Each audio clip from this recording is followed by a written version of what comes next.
Greetings. I'm reviewing the J.J. Abrams trilogy of Star Trek franchise. From Star Trek to Star Trek Beyond. The Star Trek movies reboot slash remake slash continuation slash paradox time paradox movie of a sequel. Is kind of that's what the story is in a nutshell.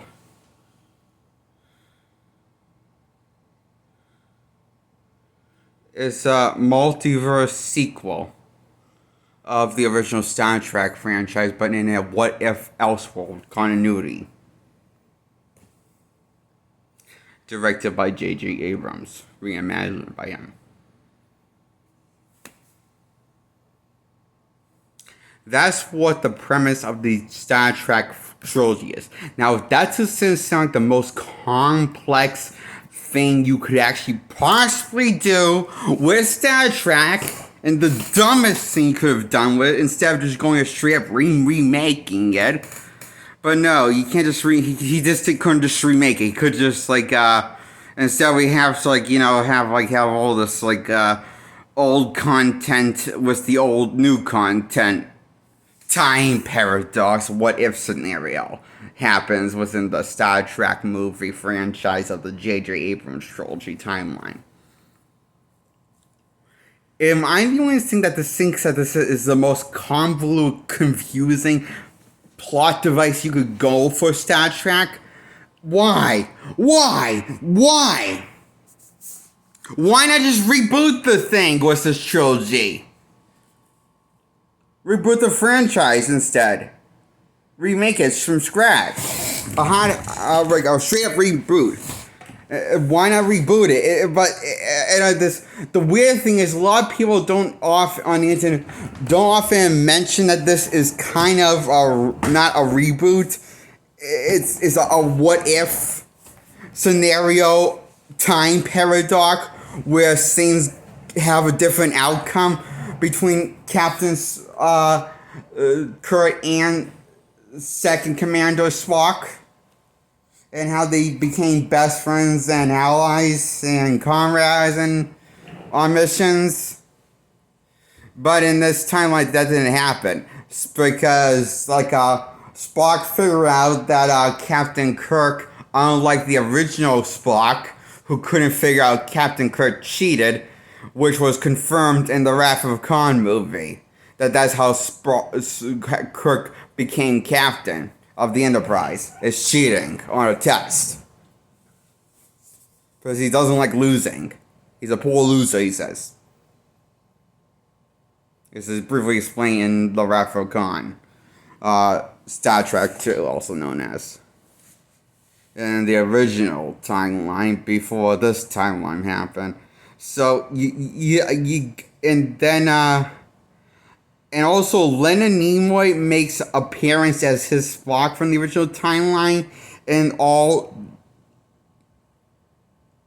the entire trilogy. It makes cameos in more ways than one, but comes less frequent. Like he gets less important, that Spock, the newer Spock, as the trilogy goes on.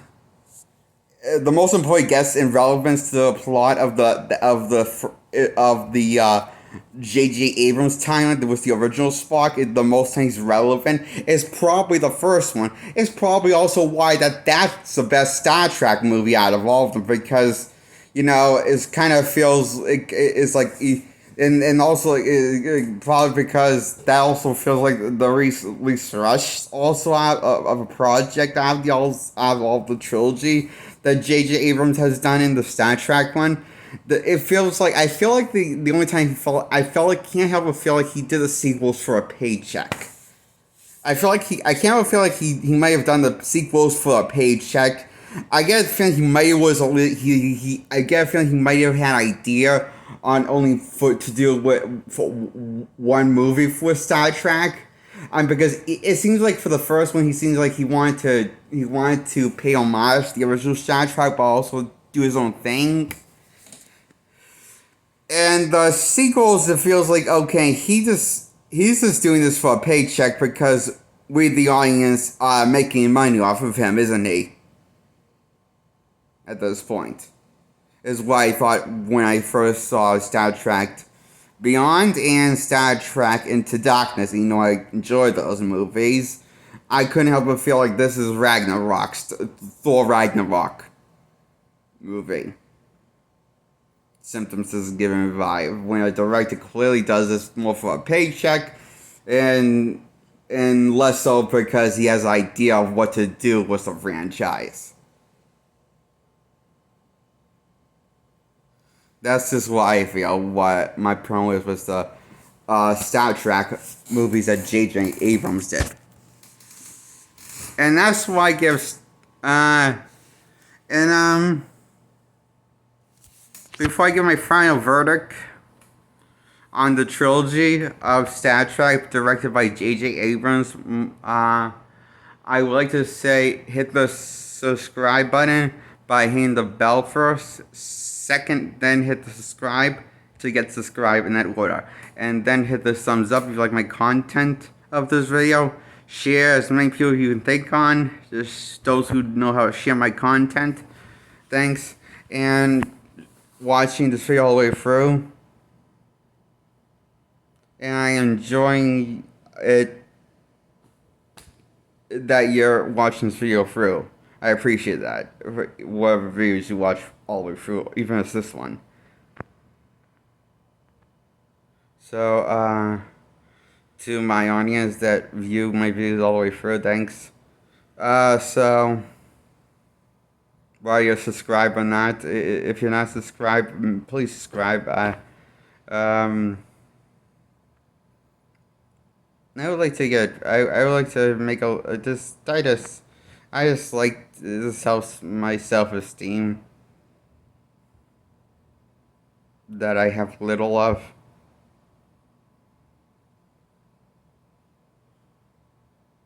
Not enough for me.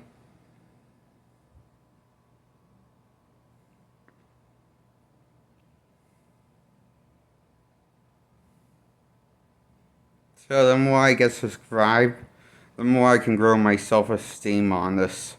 I know I'm doing something right with my life, so. Anyway, what was I reviewing? I forget, fuck. Oh, yes. A trilogy of Star Trek by J.J. Abrams. Right. Okay, so I got sidetracked. So I give the Star Trek movies directed by J.J. Abrams, I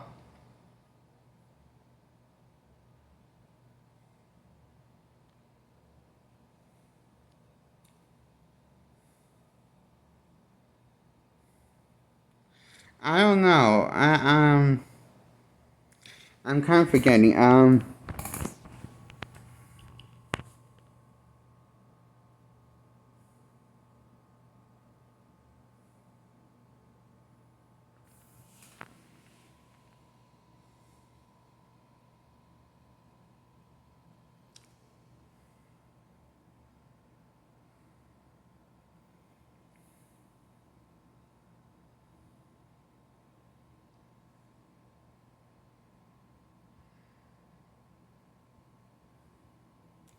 Okay, I think I know where I can like give this a fair verdict.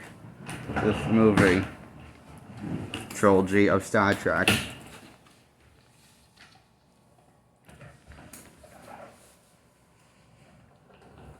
Final score. So, Star Trek, the original, all the Star Trek movies by J.J. Abrams, directed by J.J. Abrams, starring, what's his name? I forget that guy, Chris something, or Christopher Pine, Chris Pine, or Chris Pine, I forget. Fuck, I hate it. I get him in Star Wars, the guy that plays Star Wars name mixed up a lot together. Those names because these sound similar to me, even though I know they look nothing alike. The names get confusing. It's hard to, once hard, this sort of like it's hard to separate them in my head. Okay, so I give Star Trek and Star Trek Into Darkness and Star Trek Beyond a 8 out of 10 for above average. This movie's above average, this franchise.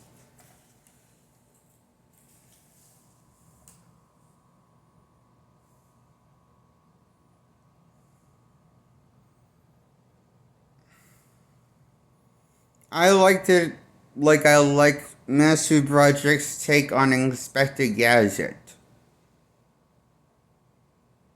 Or, yeah, that's what it feels like to me. It's not for the fans, but it's to cash in on the newcomers. But it feels like it's doing it in the wrong direction because for some reason this is too confusing. Why would you not just reboot the whole thing? Instead, you have to bring in like the multiverse scenario into Star Trek. Fuck you. That's dumb. This is going to confuse things for people. I thought the world wasn't ready for that to understand this plot of a film, and it seems like I was in the wrong place. So hardly any YouTubers that I can come across, like Jeremy Johnson, he doesn't go into this. He doesn't mention it in any of his reviews, or like the ones I checked out that I look into sometimes. So Jeremy Jones, I realize he's like Doug Walker. What Doug Walker's trying to do, he's trying to make make the audience laugh and create memes, but not really educate the audience. Is what I feel like.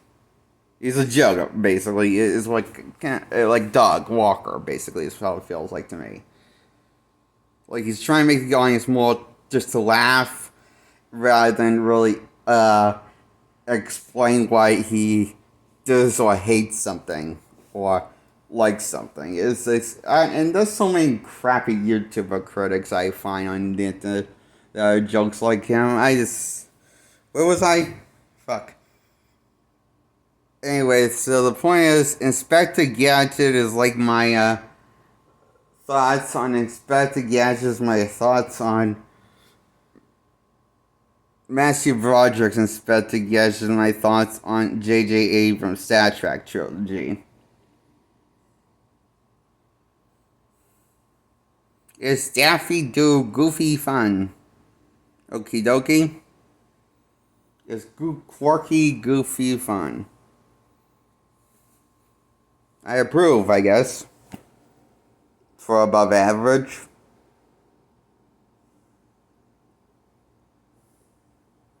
J.J. Abrams' Star Trek trilogy is a nice little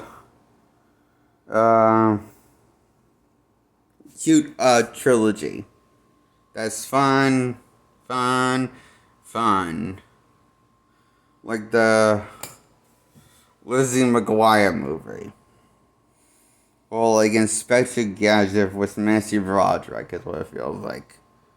It feels like the better kind of Disney flicks. JJ's trilogy of Star Trek. Trilogy.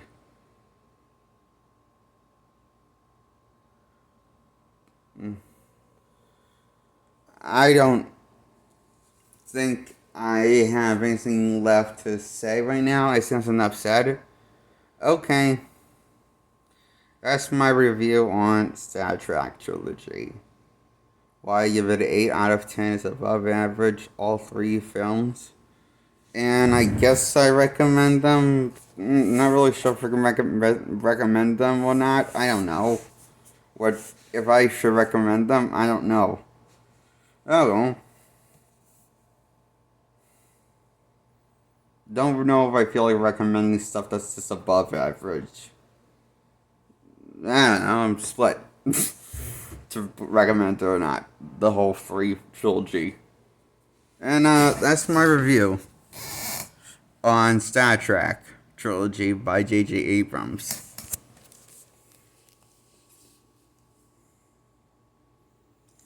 And, my name's, that's my review. I'm Jake Allen Graham. Goodbye. That's my review. And, trying to remember where I had to shut this thing off right now. I forgot. Oh, here's the off button.